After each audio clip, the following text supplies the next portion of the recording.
Hello guys, today I want to rant to you about a topic that's been weighing on me for many years. Now, just as a disclaimer, this video is entirely my opinion, and you don't have to agree with me because I am not a psychologist or a sociologist, and this is all just everything that you should take with a grain of salt, because it's just my opinion. So, yeah.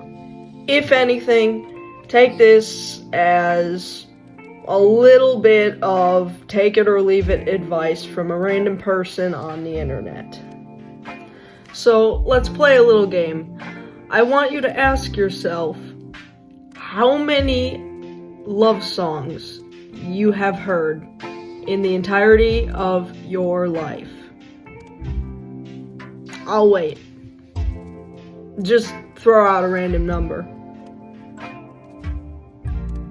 If you did throw out a number that was relatively low, I would genuinely be very shocked.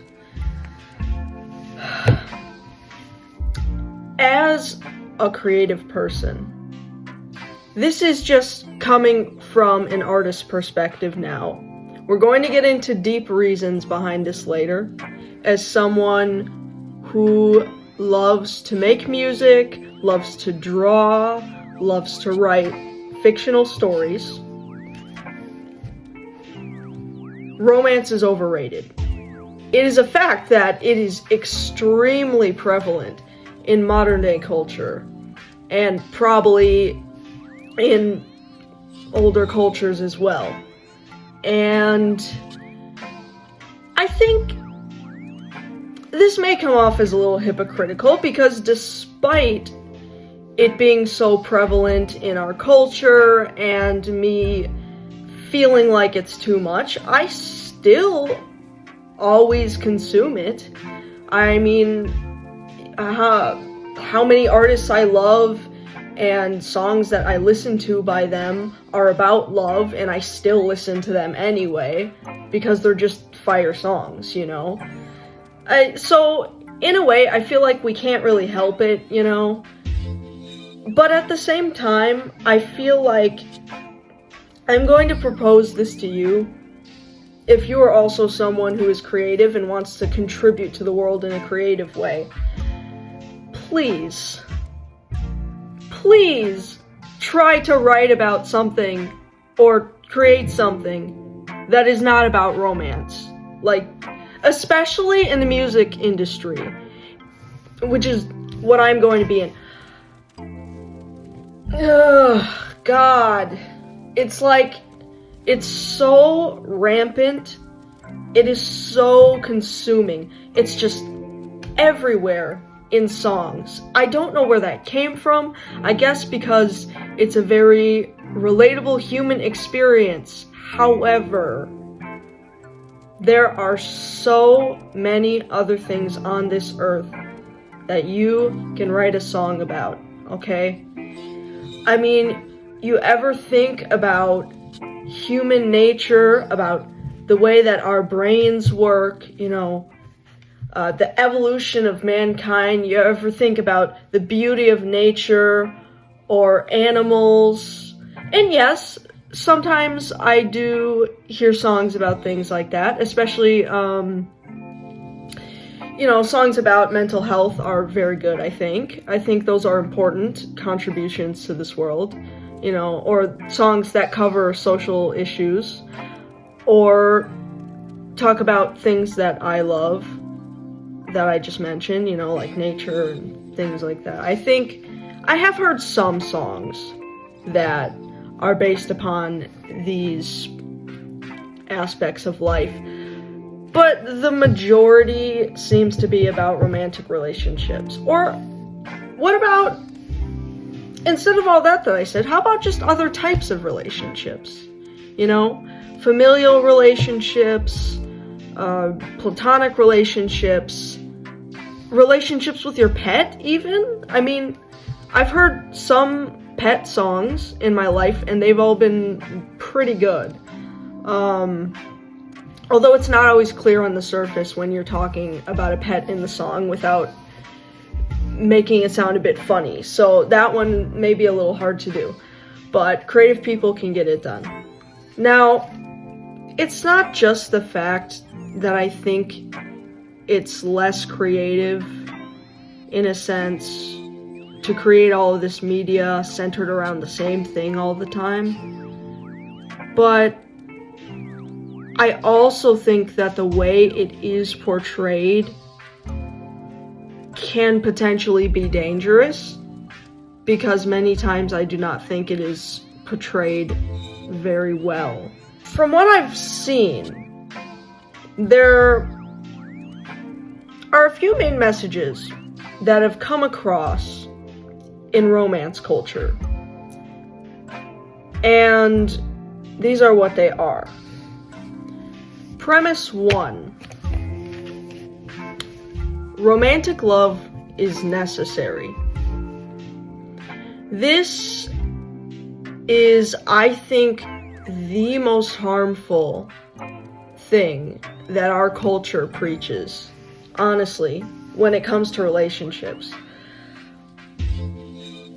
The concept, you need a romantic partner in order for your life to be fulfilled. How many times have you heard older people who are unmarried being asked, when are you going to get married? Are you dating anyone? Or even young people sometimes are asked if they're dating anyone, and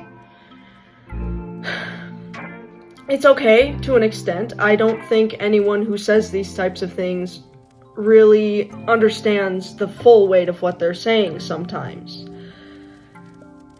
It not only can hurt people's feelings who are single, but it also preaches this sort of ideology that you are not a whole person without having a life partner. That is very harmful, in my opinion. So, maybe you've heard the saying, "You're my other half." When I hear that, I don't like it. I don't like that. I don't think another person should give you your identity. You should not be finding your identity and your single personhood within another person. I know this is also sort of a cliche, the saying, you can't love anyone else until you love yourself. However, the older I've gotten, the more I've realized that this may be true. When I was in relationships, when I was younger than I am now, I'm still relatively very young in comparison to most people on the internet, probably. However, I've grown a lot, because when I was jumping into all these relationships back then, I never stopped and thought, well, what about me? What do I really want in my life? Do I love myself? The truthful answer was no, I didn't. I was a fairly miserable person, I think. And that just made a lot of the relationships that I was in just set on fire, and nothing really worked out because I was not behaving in a way that was appropriate. I'm just being entirely transparent here. I was not a very good partner to the people that I dated. And after everything ended with some of these people, I had to take the time and reflect, why am I acting the way that I am? Why am I so bitter and angry at the world that I feel the need to take it out on other people? It was because I had very severe self-esteem issues, and I did not love myself whatsoever, and that was, I'd say, the main problem. Because if you don't love yourself, how can you expect to have enough of it to share with another person? I mean, it's really true what they say. It is. Because I noticed that as soon as I started working on myself, becoming a whole person without needing someone else to quote-unquote finish my development for me, it was so fulfilling.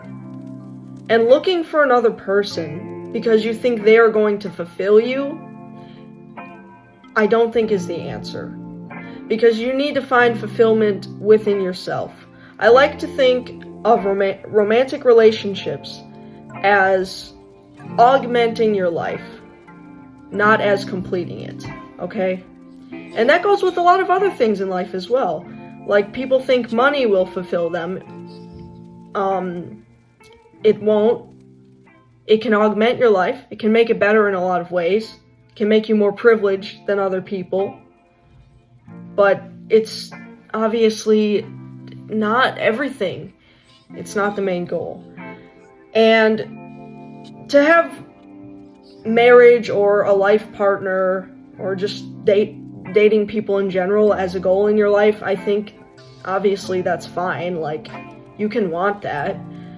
But if it's end all be all, then that's not going to get you anywhere. I mean, take Romeo and Juliet, for example. If you've ever actually read that play, it is not a love story, okay?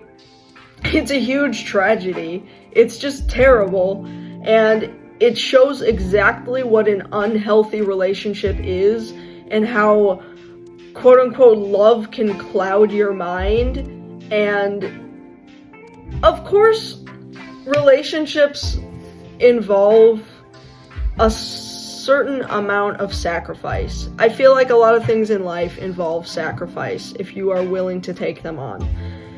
However, you have to have boundaries for yourself, you know?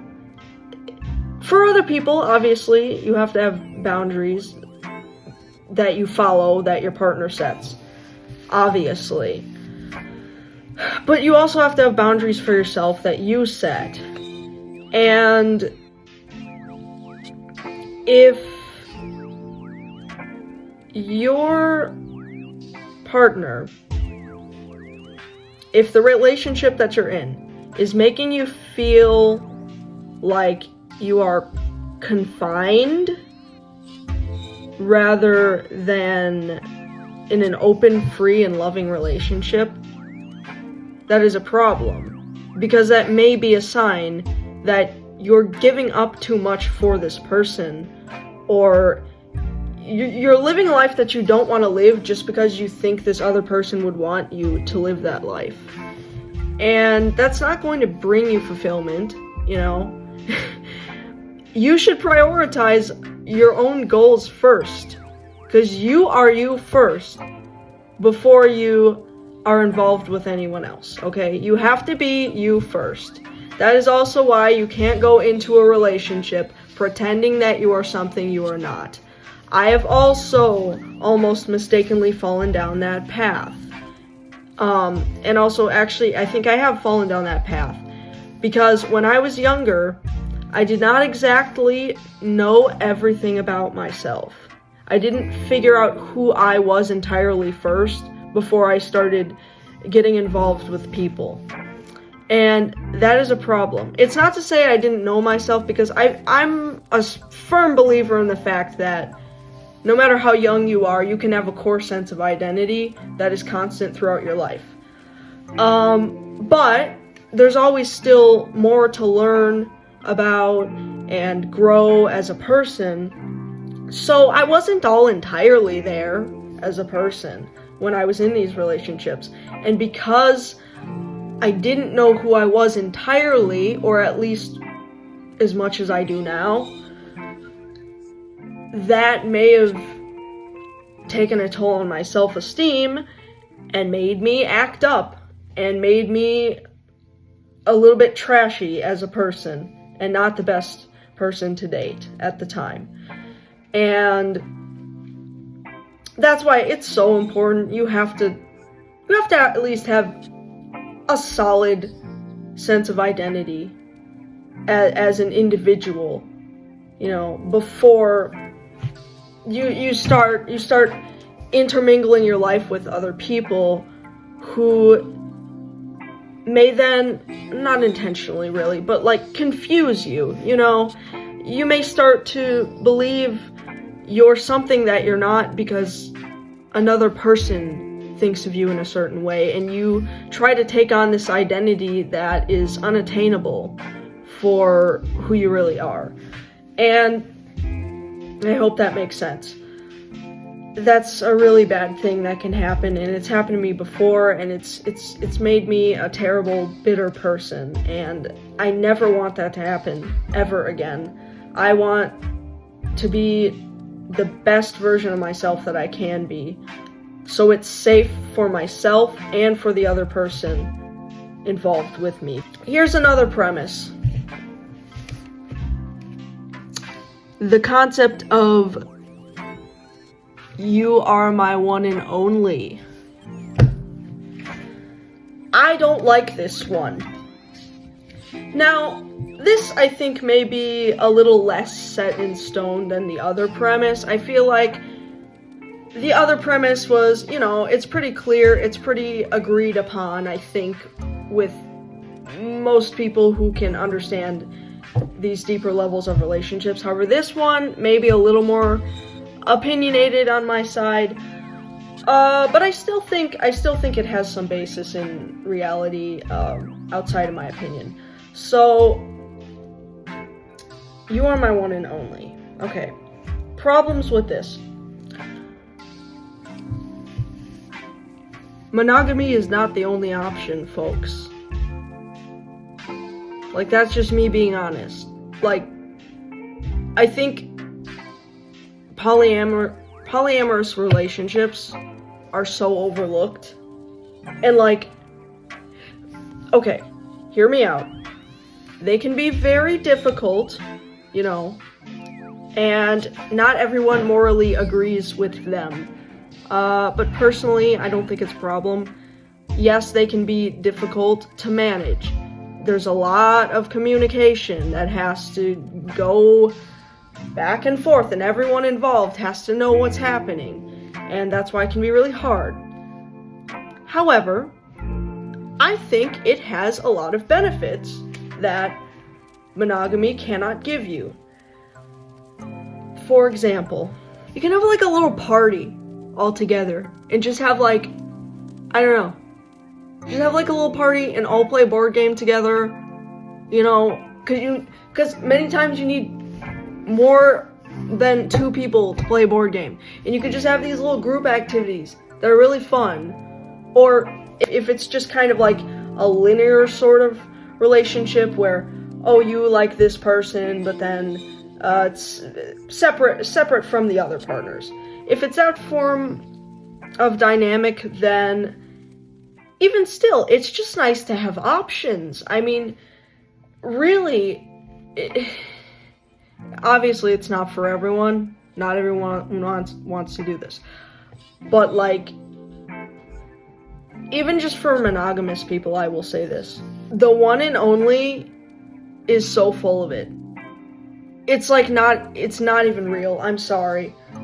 For most people in the world, there is no one and only. You may have thought you met the person, the perfect match for you that is so compatible.